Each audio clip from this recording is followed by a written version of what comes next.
Adventures by Morse.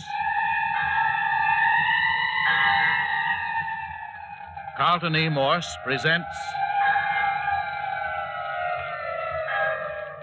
The City of the Dead, featuring Captain Friday. If you like high adventure, come with me. If you like the stealth of intrigue, come with me. If you like blood and thunder, come with me. 9 o'clock on the morning of the third day in the City of the Dead. The most harrowing night in the lives of Phyllis Carroll and Jimmy Parker is past. During this night of terror, the following incidents have taken place. Captain Friday has disappeared. Jimmy Parker is convinced that it was Mayor Friday whom he and the captain saw digging in Ernie Morton's grave just before Captain Friday disappeared. One of the black pearls belonging to the collection of Theodore Beverly, Phyllis's grandfather, was found under her pillow. It was placed in the mayor's care, and within half an hour was taken from him by some mysterious person.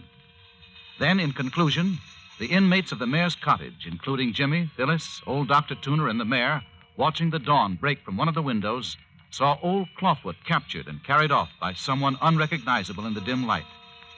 But the night is behind them. The warm morning sun has become a tonic to the shattered nerves of the group and has done much to dispel the terror of the night hours. Phyllis alone is still abed with her wounded shoulder. Jimmy. Well, hello there, sleepyhead. Good morning. Jimmy. Lie down, Philly. You hurt your shoulder. Oh, See? I told you. Now you lie still. I forgot. Jimmy, is everything all right? Right as rain. But old Clawfoot was kidnapped. All the better. We don't have to worry about him anymore. I just remember you saying that, and then I guess I went back to sleep. What happened after that? Not a thing. Dr. Tuner and Mayor Friday went out, but they couldn't find a trace of anything. Clawfoot and whoever captured him had vanished. How long have I been asleep, Jimmy? 4 hours. It's just past 9 now. I feel an awful lot better now. Hungry? Mm-hmm. Gee, Phil, it's good to hear you laugh again.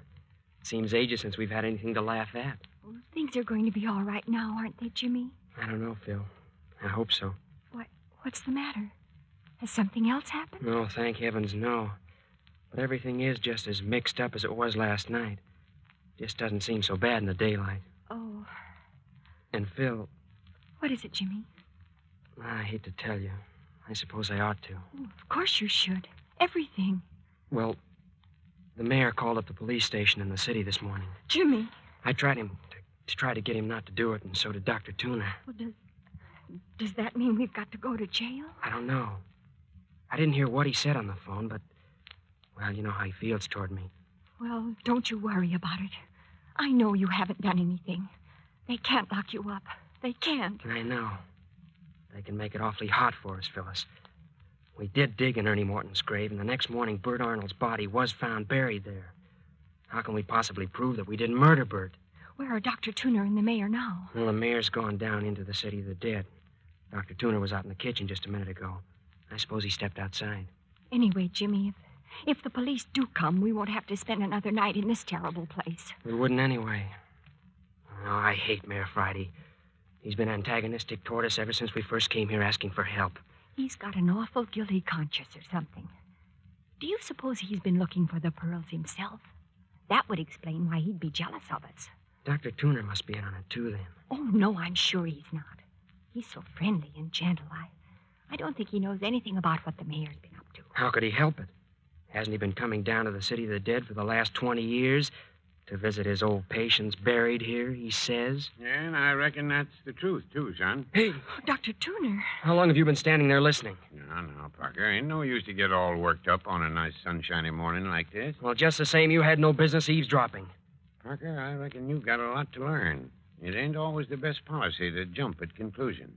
You're young yet. Someday you'll find out diplomacy is a mighty fine trait to cultivate. Well, facts are facts. Yeah, I reckon they are, my boy. Just the same, I venture to say that 3/4 of your trouble here has been of your own making. What do you mean? I mean, you should have done your best to make the mayor like you instead of irritating and badgering him. You ain't had any considerations from his feelings right along. So why should he bother to think anything but the worst about you? But I've never accused Mayor Friday of anything that wasn't perfectly apparent on the surface. No, of course you haven't. Neither has he suspected you of anything that didn't look almighty queer. Yeah, but I told the truth. I reckon you did. That ain't the point. You've made the mayor dislike you all along. Now, when there comes a time when you want him to trust and believe in you, he naturally turns against you. What time will the police be here? Oh, I don't reckon there'll be anyone down before afternoon. Is he going to turn Phyllis and me over to him? Yeah, the mayor don't do much talking, not even to me. But you don't think we've done anything wrong, do you, Dr. Tuner? Well, I calculate I'd rather not say what I believe, Miss Carroll. But say now, I've been standing here lecturing you two when I come in to see about breakfast. Hot cake batter's all mixed up and the skillet's piping hot. Hot cakes. Are they the sour milk kind? I reckon sour milk hot cakes are the only real hot cake there is. Oh, I adore them. Oh, come on, Jimmy. You are hungry, aren't you? No, I suppose so. Miss Carroll, you're lucky to have a young fellow like Jimmy Parker. He sat by your bed all the time you were asleep. He just wouldn't move from your side. Oh, Jimmy, you shouldn't have done that. Haven't you had any sleep all night? No, forget it, Phil. I feel fine. Yeah, I'll go out and put on a batch of hot cakes. Oh, by the way, Miss Carroll, do you like your eggs straight up or over easy? Over easy. Oh, isn't he a dear? Mine straight up, Doctor. One straight up, one over easy. I got some mighty fine home-cured bacon for you, too. Jimmy, it was awfully nice of you to sit beside me while I slept. I think that was why my dreams were so sweet. Oh, Phil, dear, you were so lovely sleeping. All the time I sat here beside you, you were smiling in your sleep. I wondered what you were dreaming about. Don't you wish you knew? Phil, dear, was it... Listen, Jimmy Parker, you go get me a pan of warm water and a comb and a mirror. You're a fine nurse. I'll bet you'd have let me eat breakfast without even powdering my nose. Yeah, I guess I would. But, Phil... Hurry, Jimmy, or Dr. Tuner will be in here with the hotcakes before I'm ready. They're browning nicely. I got a good dew on them this morning. Oh, here comes the mayor, Dr. Tuner. I caught a glimpse of him through the window. Well, I'll put a couple of more eggs in the pan then. Good morning, Mayor Friday. Yeah. Good morning, Miss Carroll. How do you feel? Oh, much better, thank you. Mayor Friday, are you going to turn Jimmy and me over to the police? Oh, now, Miss Carroll. But we only parked Jimmy's car near the City of the Dead. I think if you understood about us... Miss Carroll, I think you and I ought to have a good, long talk together. Why, what about? Shh. Here comes young Parker. We'll talk about it after breakfast, huh? Here you are, Phil. Oh, Mayor Friday. Yes, it's me. Here, Phil's a basin of water, soap, wash rag. Thank you, Jimmy. Now, if you'll get me a comb and a hand mirror... Sure thing. Comb and a mirror. All right. Here you are. Thanks. And now if you two men will go out in the kitchen with Dr. Tuner so a girl can have a little privacy... Sure, okay. Come on, Mayor Friday. We'll get together after breakfast, miss. Yeah, pretty good cook, if I do say so myself. Smells good. Yeah, there's a stack of cakes about ready. Oh, hello, Mayor. Ready to eat? You ready as soon as I wash up? I put the table in beside Miss Carroll's bed so we could be sort of sociable. Hey, Doc Tuner, why don't you let me fry the hotcakes? I can jump up from the table and trot out here to the kitchen easier than you. No, I reckon I'm the hot cake expert. Say, Doctor, do you feel a difference this morning? I can't explain it. I feel as though a great weight had been lifted. Well, I reckon I know what you mean, Parker. I feel chipper this morning myself. It's as though we had passed through a nightmare and now the danger's over. Hmm. You don't suppose it's because old Clawfoot isn't hanging around any longer, do you? Well, I don't know as I can say that... Oh, Jimmy! Jimmy! Oh, coming, Phil. Well, didn't take you very long. It was hard to get the powder on straight when I had to hold the mirror propped up against my knee. Hi, Doctor. Phil's ready. Bring on the bacon and eggs. And oodles of hot cake. Breakfast coming up. Everyone sit down. Miss Carroll gets her plate in her lap. Right side up, though, please. I'll sit here by the bed so I can hand things to Phil. No hot cakes for me, Doc. I think too much of my insides. Why, Mayor, they're lovely. Really, they are, Dr. Tuner. Now, don't you feel bad. Oh, Mayor can't hurt my feelings that way, Miss Carroll. I ain't been able to make him eat a hot cake in all the 20 years I've known him. He simply ain't got the taste for 'em. Oh, they're great, Doctor. I was up to Lammy Fink's cabin this morning. That is, what's left of it since it burned down. Lammy Fink? Mayor Friday, just who was Lammy Fink? An old feller I had working for me in the city of the dead. Kind of addlepated, but he was a good worker. Loved flowers. Well, what about it, Mayor? Why did you go to his cabin? Made the trip for nothing. Everything fell into the cellar when the building burned. Couldn't get to the bottom with all those burned timber, cook stove, and other junk that crashed down into the basement. Couldn't tell how many bodies really was in the place then, huh? No. Oh, listen. The church bell. Well, that's the first time I've heard it ring in the daytime. Very strange. Mighty strange. Heard it a couple of times already this morning. Now, look here. If it keeps up, we should be able to trace it in the daylight. Been thinking about that. Yeah, I think we should go right after breakfast. Don't you, Mayor? One of us ought to. Both of you go along. I'll stay with Phyllis. No. But look here, Mayor. Surely you don't think I'd run away and leave Phyllis. You know as well as I do that with that knife wound in her shoulder, I couldn't possibly move her. Gonna keep you under my eye until the police get here. Oh. Well, then suppose you take Parker with you, Mayor, and I'll stay with Miss Carroll. No. Well, Mayor, I'll go look for the bell alone if you say so, but I'll tell you flat, I ain't hankering for it even by daylight. You know how the fog comes up in the middle of the day. Might as well be night when that miserable stuff settles down in the city of the dead. I ain't asking you to go alone. You'll take Parker with you. But look here, Mayor. I promised Phyllis I wouldn't leave her again, and I'm not going to. Jimmy, maybe you'd better do what the mayor says. You want me to go and leave you here with this... with Mayor Friday? Oh, no. Well, that is... Oh, please, Mayor Friday. Does Jimmy have to go? Yes. Well, I won't. Now, Parker, what was I telling you this morning? I reckon you better come along with me. Dr. Tuner, you don't want me to leave Phyllis with this man. Why not? I ain't gonna eat her.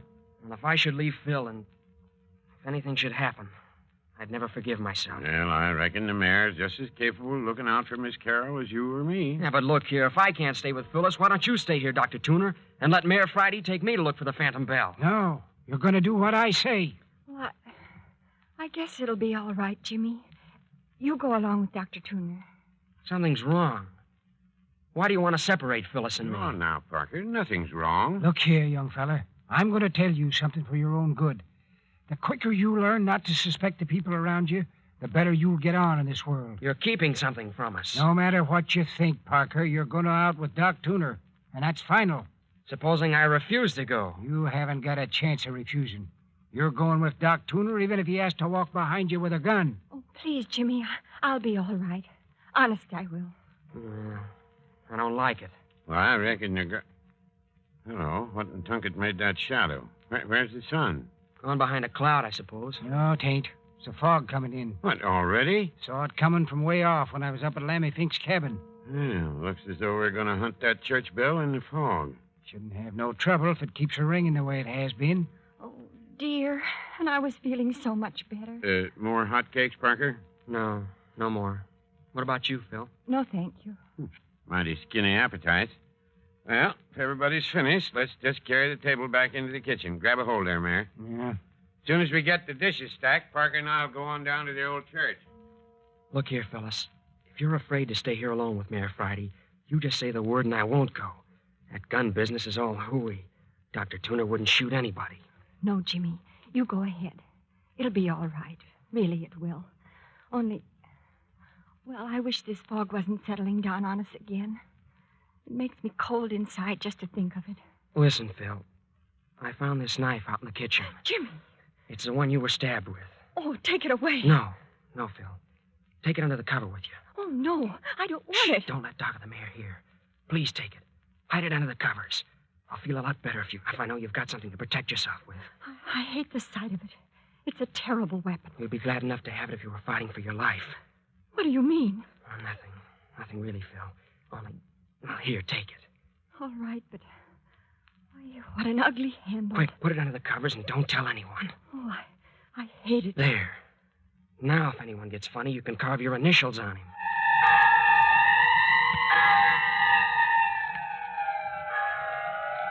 Why is old Mayor Friday so intent on having Phyllis to himself?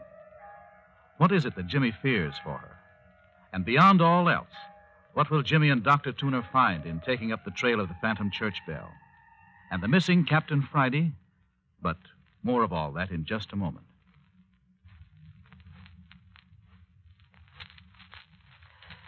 That ugly knife gives me the shivers. I won't rest a bit while it's under the covers with me. Use it if it's necessary. Here's something else. What is it? A whistle. Where did you get that? It's a police whistle Captain Friday left here. Take it. Why, what for? To use if you're in danger. Do you think something's going to happen to me? Not if I can help it. But with this knife and the whistle... I don't want to frighten you, Phyllis. Honest, I don't know of a single thing that might happen.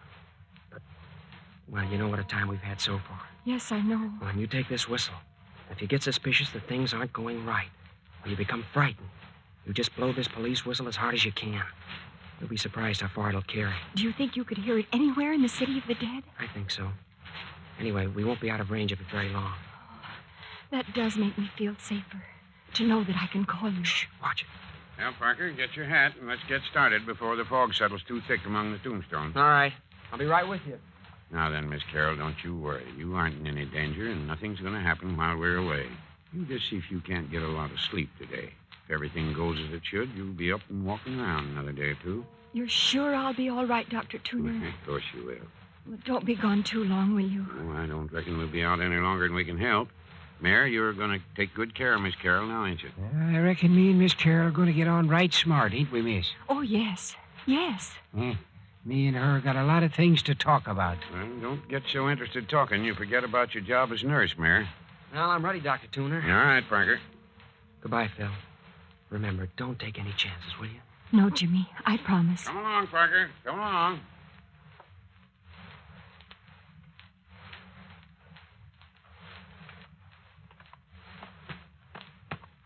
Look there, Dr. Tuner. There's Ernie Morton's grave just ahead. Let's look at it a minute. It's getting pretty foggy, Parker. We ought to keep moving. It won't take but a minute. Look here, Doctor.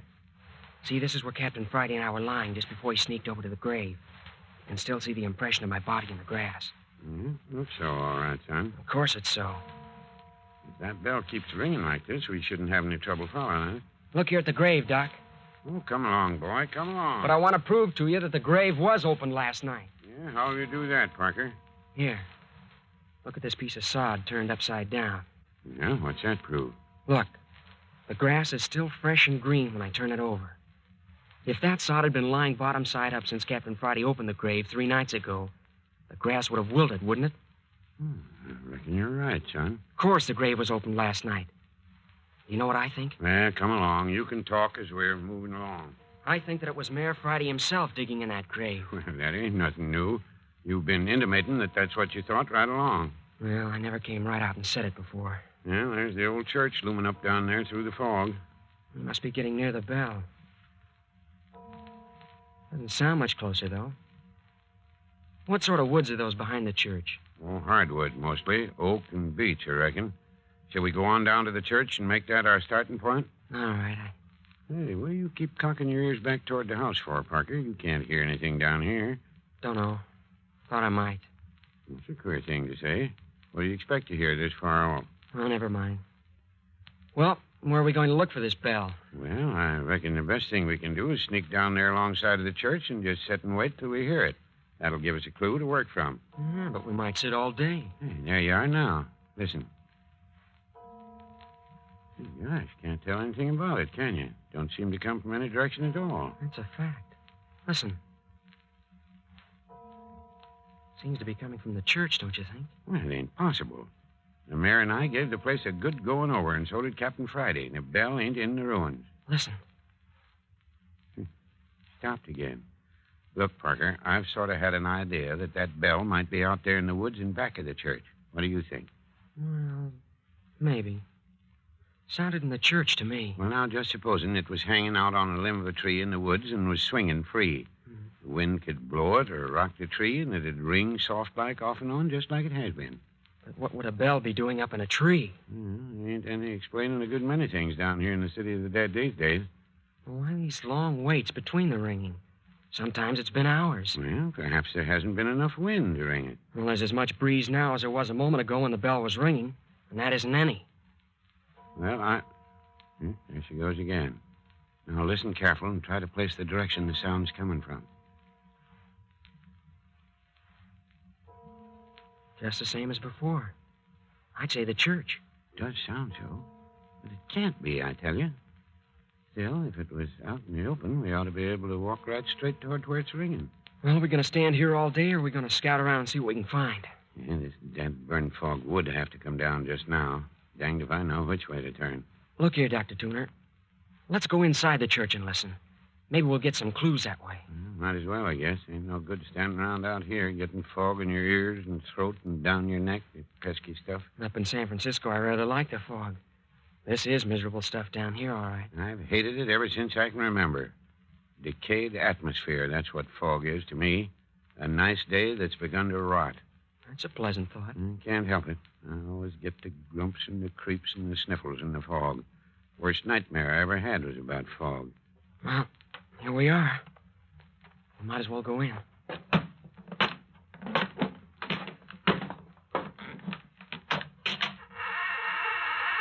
Good thing I brought a pocket flash along. Go ahead, but mind your way. Them floorboards is rotten as punk. You're likely to break a leg. You want to lead? No, you go on ahead. This here's your idea. Here, you can have the flashlight. Well, okay. This is a miserable hole, isn't it? Everything wet and mildewed. Shh. Why, the bell's fainter in here than it was outside. I reckon I was right after all. Quick, let's get outside. Now we're getting somewhere. Hey, look out where you're going, fella. You'll go through the floor. Come on, Doc. Come on. Parker, are you hurt? Parker, are you hurt? Answer me. Parker, you got the flashlight. Turn it on. Parker, answer me. Answer me. Doctor! Dr. Tuner, don't carry on so. I'm all right. All right. Well, then why in Tunket was you making them ghastly groans? That wasn't me, Doc. Wasn't you? No, there's someone else down here. I'm looking for my flash. I dropped it when I went through the floor. You say there's somebody else down there? Hey, Doc, stop asking questions and come and help me. I'm down in the basement. There must be a door to the outside someplace. Basement? By George, that's right. This place has got a basement. We'll go outside and see if you can find a door to it. It's blacker than pitch down here, and something's down here with me. The door to the basement's right outside. I'll be right with you. Oh, what a noise. Oh, blame it all. Where'd I drop that light? Doc ever gets that door. Hi there, Parker. Can you hear me? Yes. What's the matter? Is the door locked? The hinges rusted so bad I'll have to break the door down. Are you still all right? Yes. Hurry and break it in. I can't find my flashlight. Oh, this groaning is getting on my goat. Well, hang on. I got a piece of timber for a battering ram. Well, go to it, Doc. Oh, this is great. The bell! Hey, Doc, the bell! Hurry, Doctor, I've discovered something. Dr. Tuner, I found the bell. The phantom church bell's here in the basement. Parker, are you crazy? No, I'm not. Here's my flashlight. There. There's your church bell. Look there in the corner. Yeah, a man bound and gagged. Come on, Doc. Oh, so that's where them groans come from. You know him? No. Never saw him before in my life. Here, help me untie him. Hey, look here. He ain't only bound and gagged, he's roped to this 2x4 in the wall. They weren't taking any chance on his getting away. Poor chap. Mighty near dead. He's unconscious, isn't he? What's the matter with him?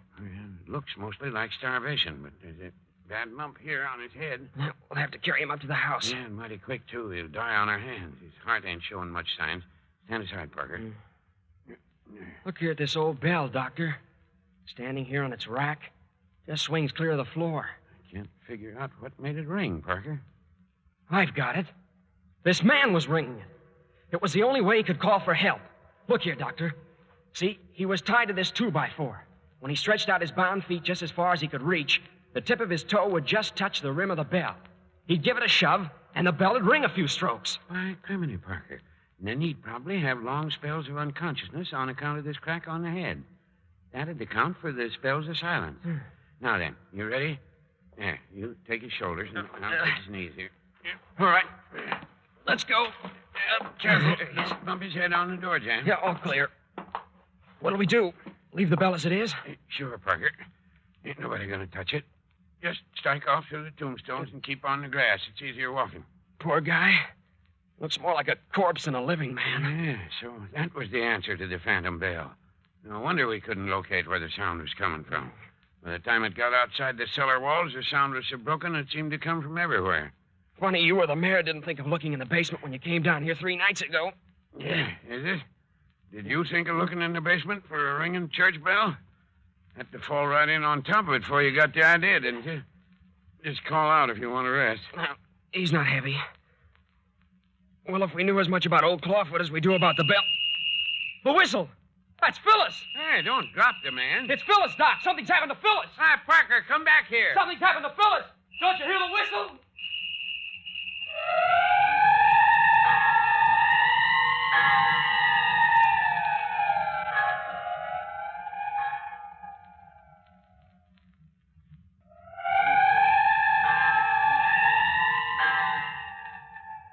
You have just heard the 9th episode of The City of the Dead, written for radio by Carlton E. Morse. Next week brings you Where the Pearls Were Hidden, the 10th and final episode of this adventure thriller. Next week, you will know the identity of old Clawfoot, the name of the man who rang the bell, what really became of Grandfather Theodore Beverly, who the murderers were, who the grave looters were, and what became of the famous collection of black pearls.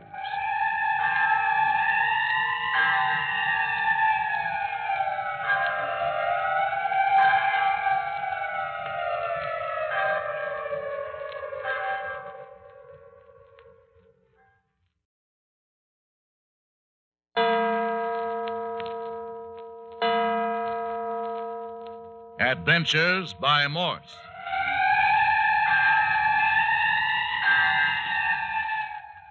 Carlton E. Morse presents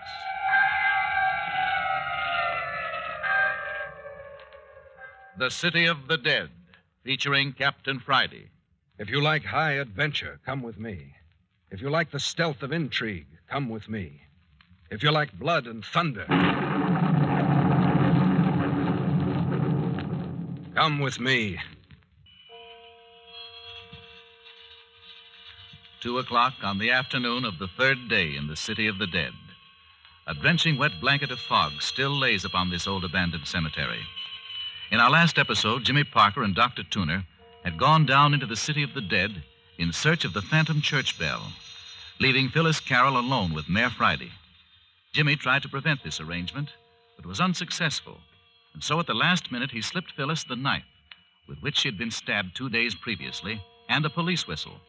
If in danger, she was to blow the whistle. Jimmy and Doc then went down to the old church ruins and accidentally discovered the bell in the basement of the ruins. But that wasn't all we found. There was a man down there. He was bound and gagged and near death from a blow on the head and from starvation. He was the one who had been ringing the bell. Dr. Tooner and I unbound the now unconscious fella and started back to the cottage with him. And halfway there, suddenly out of the murk and gloom came the piercing squeal of a police whistle. I knew that meant Phyllis was in danger. I dropped the unconscious man and ran through the fog for the cottage, leaving Doc Tooner to follow with the stranger as best he could.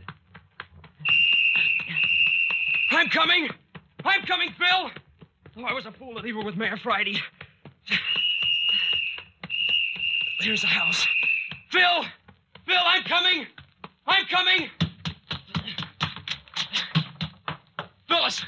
Phyllis, what's the matter? Jimmy, you're so white. What's the matter with you? Well, isn't anything wrong? You blew the whistle? Oh, I know I didn't, Jimmy. You mean that police whistle, Parker? Captain Friday. Where did you come from? He's back, Jimmy. Nothing happened to him at all. Never mind that now. Were you talking about the police whistle? Yes. There's one of my men outside. I've got a whole crew down from the city hunting for that phantom church bell. Well, you don't need him. Dr. Tooner and I found it. What? You found it? You say you found the phantom church bell? Where? Yeah, Mayor Friday. Found it in the basement of the old church. Basement. Basement. Well, now, ain't that the beatin'est thing? Why didn't I think of that right off? But who in Sam here would think of looking in a basement for a ringing bell? Oh, but look here, Parker. What made the bell ring? Well, there was a man. Say, we've got to go help Dr. Tooner.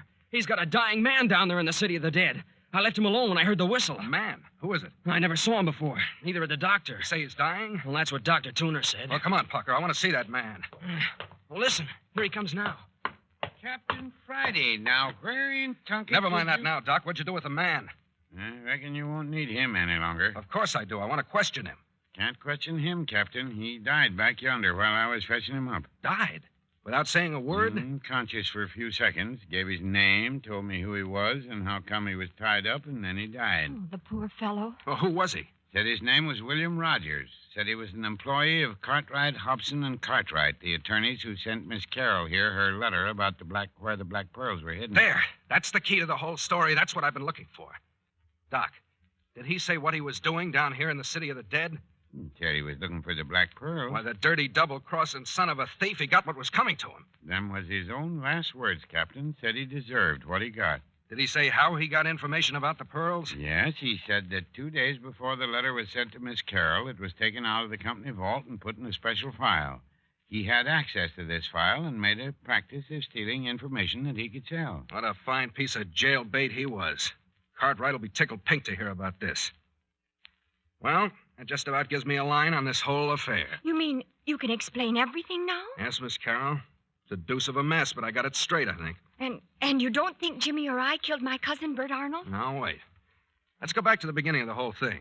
Here, sit down, Parker. You too, Doctor. It's a long and intricate story, and it's going to take a while telling it. Sit here on the bed beside me, Jimmy. Oh, you mind putting another log on the fire first, Parker? Oh, sure thing. So you got the whole thing straightened out, Captain. Yeah, but with you and Dad acting like a couple of clams, I mighty near slipped up. So you think you got the thing straightened out now, huh, son? I certainly have, Dad. No fooling.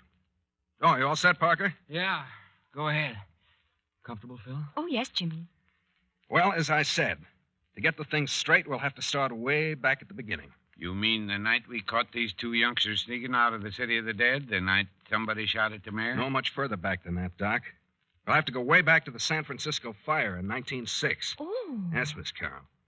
Back to the time when your grandfather, Theodore Beverly, and your uncle Robert Beverly lost everything in the blaze. Robert Beverly? You mean my uncle who disappeared? That's right. Is he mixed up in this, too? Oh, rather. Well, this is the way things happened. On the night the fire got such a hold on San Francisco that it was apparent most of the business and residential district was going to burn, old Theodore Beverly and his son Robert took that precious collection of pearls, drove down here to the city of the dead, and buried them in one of the graves. Their clue to the place where the pearls were buried was the name on the tombstone. The name was Ernest Morton. Well, that explains all the activity in the vicinity of Ernie Morton's grave. Yes. Now then, after the fire had been subdued in San Francisco and everything was put more or less to rights, old man Beverly and Robert came down here to recover their hidden treasure. It wasn't there. What? Nope, not there. Oh, but I don't understand. What about the letter he left with the Cartwright lawyers for me? Well, the old man lost a good deal of his reason in the fire. He saw his business burn up before his eyes. He saw his great fortune vanish overnight. He saw his beautiful home burn, everything go. His mind went with it. So even before they returned for the pearls, Theodore Beverly was a broken man. Well, then he might have forgotten where he hid the pearls. Yeah, but Robert should have remembered. That's true, and yet Robert wasn't all that he might have been.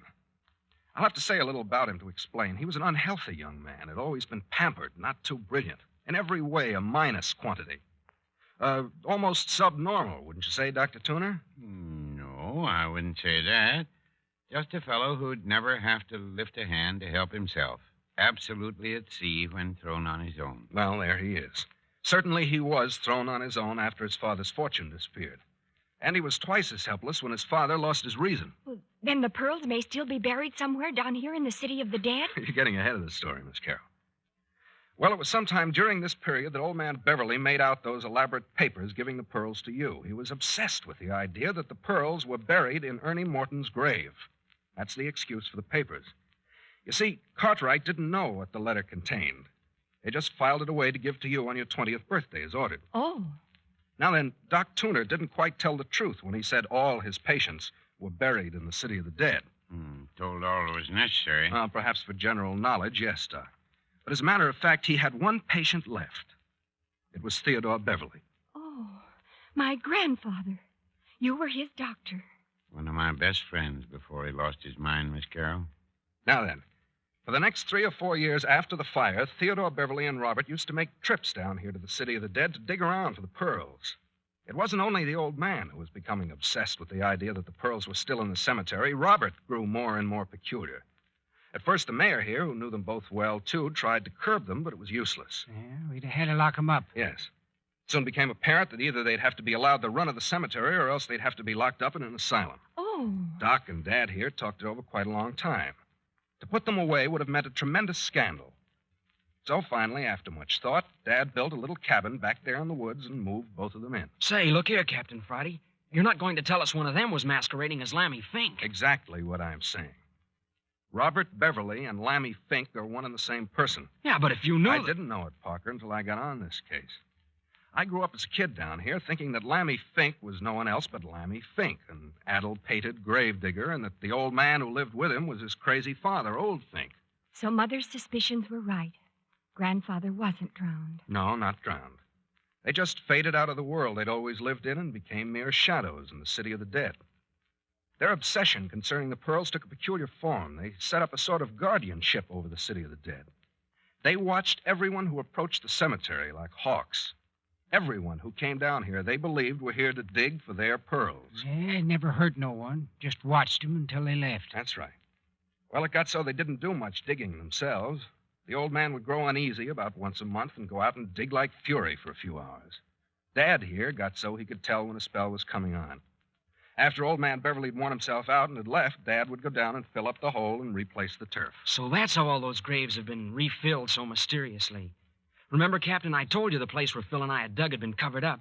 And the grave was refilled after we opened Ernie Morton's grave and found Bert Arnold. Yes, Dad was responsible for all that. Well, now, that brings us down to the night that the phantom bell started ringing and old Clawfoot put in his appearance, and you, Miss Carroll, and Parker here were captured. Yes. Well, who was old Clawfoot, Captain Friday? Ah, just a minute. At least 2 days before you and Parker came to the city of the dead, Dad here discovered that the cemetery was receiving night marauders other than Robert or old man Beverly.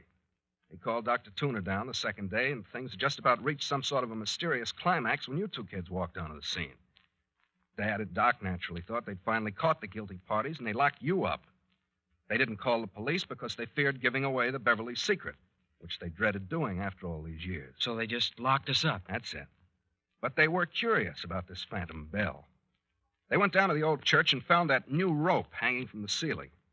As you know, Dad pulled the rope thinking it would ring the bell, and he was creased by a bullet. Yes. Well, who did that? That was a booby trap. That rope wasn't fastened to a bell. It was fastened to the trigger of a revolver on the opposite side of the room. A thread fastened to the rope ran across the ceiling and down the opposite wall to the gun, which was pointed directly at the rope. Anyone pulling the rope would be in a direct line with the bullet. But who would rig up a trap like that? That's what took me the longest to figure out. You see, it wasn't the sort of thing a person of old Clawfoot's type would do. This was underworld stuff. Somebody was trying to bump somebody off. I began to check up on Bert Arnold's recent friends, discovered that he'd hired 3 men to work with him on some kind of a hidden treasure hunt. He didn't know it, but they were some of the Morelli mob, bad boys to tangle with. The moment he mentioned $500,000 in buried treasure, they were with him all the way. Well, the police in San Francisco have picked up 2 of these fellas. That's where I got this information. Bert Arnold wasn't bad, Captain Friday. I know he wasn't. I know that. He just picked the wrong men to work with him. Well, but where did Bert find out about the pearls? Well, that's where this chap from Cartwright's office comes in, the phantom bell ringer. He opened your letter, got the information about the pearls, sealed up the letters again, and then took his information to Bert Arnold. Then that's the man we found bound and gagged in the old church? That's it. He sold his information to young Arnold for $1,000, but he evidently didn't know what square shooting was. As soon as he got the 1,000, he organized his own searching party and came down here to hunt for the pearls himself. Seems funny he gave Bert the information. Yeah, it does seem funny, Doc. On the other hand, his game was to give out stolen information. Probably the idea of hunting for the pearls himself was an afterthought. Anyway, Bert and his 3 friends came down to the city of the dead, and right after them came, what was his name? Rogers and his men. Neither party could locate Ernie Morton's grave the first night. Eventually, they clashed. And Bert Arnold and his men caught this Rogers fellow, but his men got away. They tied him up in the basement of the church, intending to leave him there until they found the pearls. Real gang stuff. And that's not the half of it. Here, throw another stick of wood on the fire, and we'll get to the second night. That's when murder really came to the city of the dead.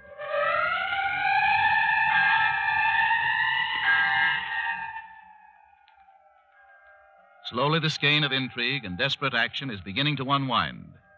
When Jimmy and Phyllis came down to dig in the grave of Ernie Morton, they set into motion a train of events which shook the whole graveyard. Death was breathing down their very necks. But wait. The second night, Bert's gang had no better luck in looking for the Morton grave. But the third night brought you 2 kids down here.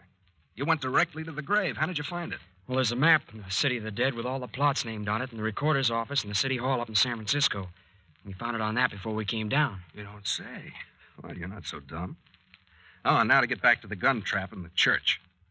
Bert's men were using the church for a hangout in the daytime, doing their searching at night. One evening, while Bert and his men were out, Roger's men slipped into the back room and rigged up the booby trap for revenge, hoping that one of the other gang would be shot. Evidently, however, Doc, Tuner, and Dad were the first to run across it. Yeah, just my kind of luck. What a horrible, cowardly thing to do. Well, now to get back to the night you came down. You went to Ernie Morton's grave and began to dig. It wasn't any time until Bert and his men heard you and crept up to see who it was. Bert recognized you in the moonlight, Miss Carroll, and kept his men back. You see, Jimmy? I knew someone was watching. Yeah. But they weren't the only ones watching. Really? Who else? There were 2 other groups. 2? Yes. There were the men of Rogers' gang, and back watching you and the Rogers gang were Old Man Beverly and Robert. Well, now, if that wasn't a setup. Finally, Miss Carroll, you became frightened, and you made Parker quit digging before he'd really had a chance to get deep enough to find anything. I couldn't stand it any longer. The minute you 2 left, Bert and his men sneaked up, saw that it was Ernie Morton's grave you were digging in, and took up the work where you 2 left off. You see, they saw that you hadn't found the pearls. Oh, I'm glad we didn't find them now. Just think what might have happened. Well, the Rogers gang waited until you were out of hearing, and then they jumped Bert and his men, and in the fight, Bert was strangled and his men driven off. Oh. Then they, in turn, took up the job of digging. Then the Rogers gang got the pearls after all. Now, wait a minute. After they dug to their satisfaction, they threw Bert's body in the grave and partly covered it up. Later, Dad came along and saw the half-opened grave, and thinking that Old Man Beverly had been up to his tricks again, filled it in, not knowing that he was helping to cover up a murder. But what about the sobbing we heard on the road? And who stole Jimmy's car? The car was stolen by Bert's 3 friends. They wanted to make a quick getaway after Bert was killed. You thought there were only 2, but the third one got into the car further down the road. And what about the person we heard sobbing? That was Robert, or Lammy Fink, whichever you wish to call him. But where was Old Man Beverly? In Lammy's arms. In his arms? Yes. The old man's terror at seeing a man murdered was so great that it killed him. Lammy, or Robert, grabbed his father's body up in his arms and fled sobbing through the tombstones and down the road. That's who you 2 youngsters hurt. Yeah, but look here, Captain. I thought you told me it was Lammy Fink who was scared to death. I thought it was at first. You see, I hadn't seen either Lammy or his father for 10 years or more. Besides, I only had a few moments to examine the 3 bodies down in the cellar of Lammy's cabin before the place was set on fire. Light was bad, and added to that, Lammy and the old man always did look a great deal alike. Yeah, but Dr. Tuner and the mayor should have recognized the old man. Well, they would have, except that they had even less time to look over the bodies than I had. I thought Lammy's face looked awfully old, but the captain said it was Lammy, and I never thought to check up. The light was so bad I didn't even get a good look at his face. So my grandfather has just died. It seems so strange. I can't realize it. You see, I've thought of him as dead for more than 10 years. But that means Lammy Fink isn't dead. Yes, Parker. That means Lammy Fink isn't dead. Well, where is he then? In custody. You mean Lammy Fink is in jail? Robert Beverly, alias Lammy Fink, is under observation. But we'll get to that presently. The next question in line is who burned Lammy's cabin? Yeah, I'd like to know about that myself. Well, it was one of Bert's gang, Dad. They made their getaway in Parker's car, but they'd left so many clues behind them that it was necessary for them to return and sort of clean up. I got this from one of the men we caught. According to him, they returned the next night after Bert was killed and saw us dig up Bert's body. We left him at the grave while I went after a stretcher, and you, Dad, and Doc here, dashed off after old Clawfoot. Parker was still out from that clip I gave him on the jaw. They sneaked in and got the body. Parker woke up just in time to see someone carrying the body away in the fog. But why'd they bother about the body? Because they knew that as long as we didn't know who was murdered, we wouldn't be able to get a line on their gang. That, likewise, was the reason for the burning of the cabin. Now, the next incident was the murder of the stranger who tried to saw his way into Parker's room. The man we saw Clawfoot murder? Yes, that was another member of Bert's gang. Remember, I was clipped on the head, and his body also stolen for the same reason that Bert's was stolen. To hide the identity of those still remaining alive. Yeah, but how did the bodies get in the cellar of Lammy's cabin? Well, according to the men we have in custody, they put the bodies in the cabin thinking it was a deserted shack. Lammy must have come along and lugged them down into the basement and arranged them alongside the body of Old Man Beverly. Lammy, by this time, was completely out of his head. Say, Captain Friday, just when did you capture Lammy Fink? Later. Oh. But why did Clawfoot kill him? To protect you and Miss Carroll. To protect... Say, who is Clawfoot anyway? Oh, Jimmy, don't you know by this time? It was Lammy Fink, of course. Yes, Lammy Fink. Or if you prefer, your Uncle Robert, Miss Carroll. Oh, well, then he must have known me. Yes, he knew you all right. That was why he patrolled about the house. That's why he brought you the Black Pearl. The Black Pearl. Clawfoot or Lammy Fink brought me that? Yeah. The night he broke into the cottage. He put it under your pillow when you fainted. He threw the knife through the window that stabbed you, too, Miss Carroll. He did? Well, but why if he was protecting me? He didn't mean to hit you. That was an accident. By the way, where is that knife? What? Well, but tell me, Captain Friday, why did he throw it? Well, where's the knife? I'll show you. Well, Give it to him, Phyllis.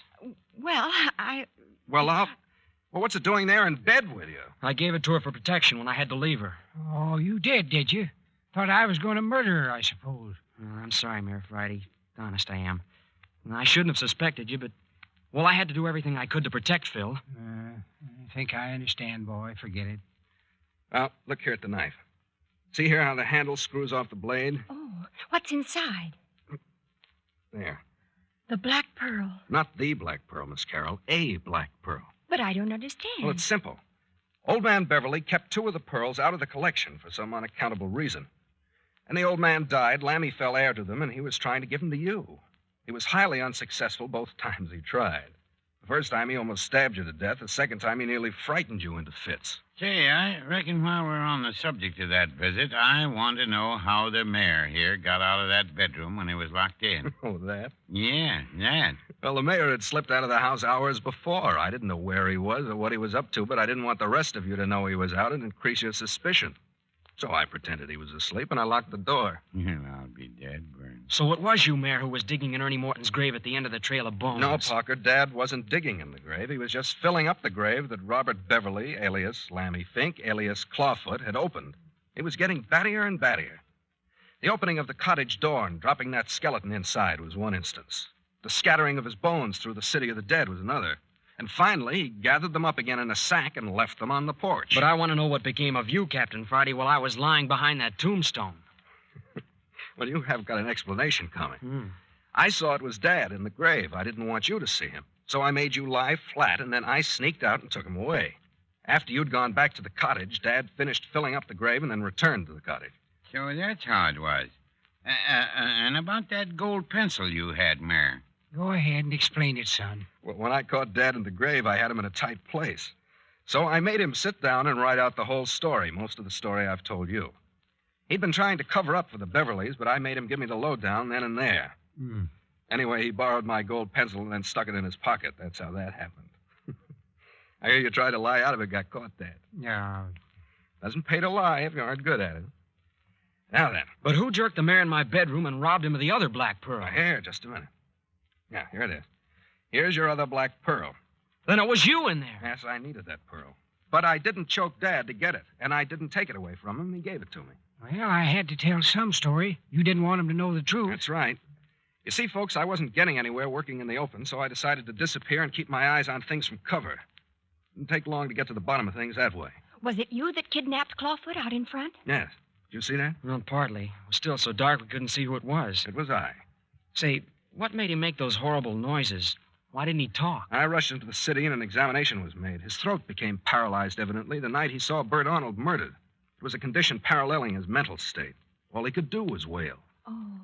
Well, but why did he wear that funny robe? And what about his claw feet? Oh, yes, his claw feet. Haven't you ever seen these Indian moccasins made out of the foot skins of animals with the claws left in to make them ornamental? By gum, of course. Oh, then his feet weren't clawed at all. No. Lammy had a pair of those moccasins.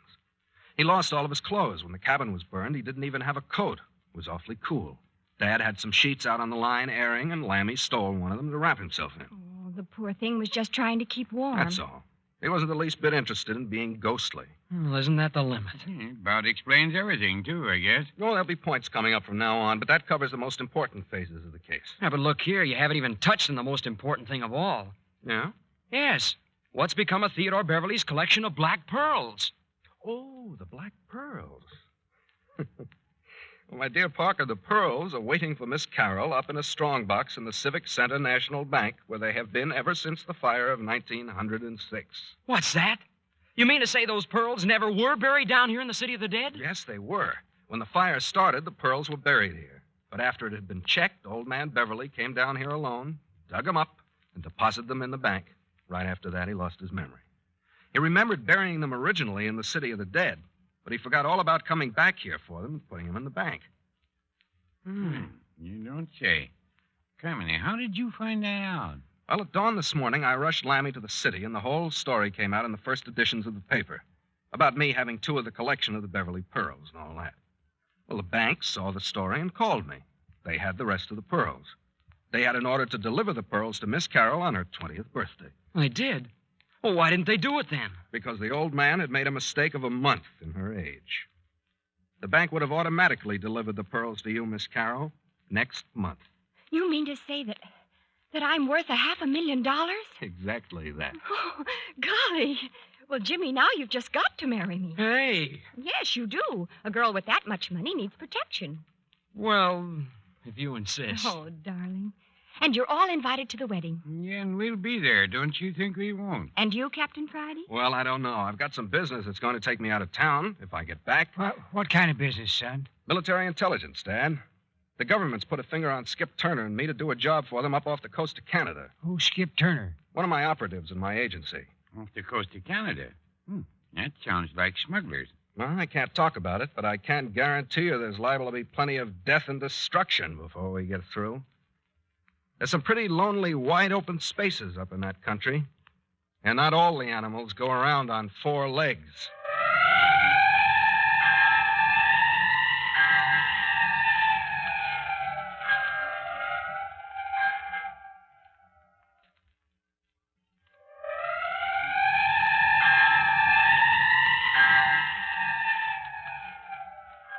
Smugglers, death and destruction, a country where all the animals don't go around on 4 legs.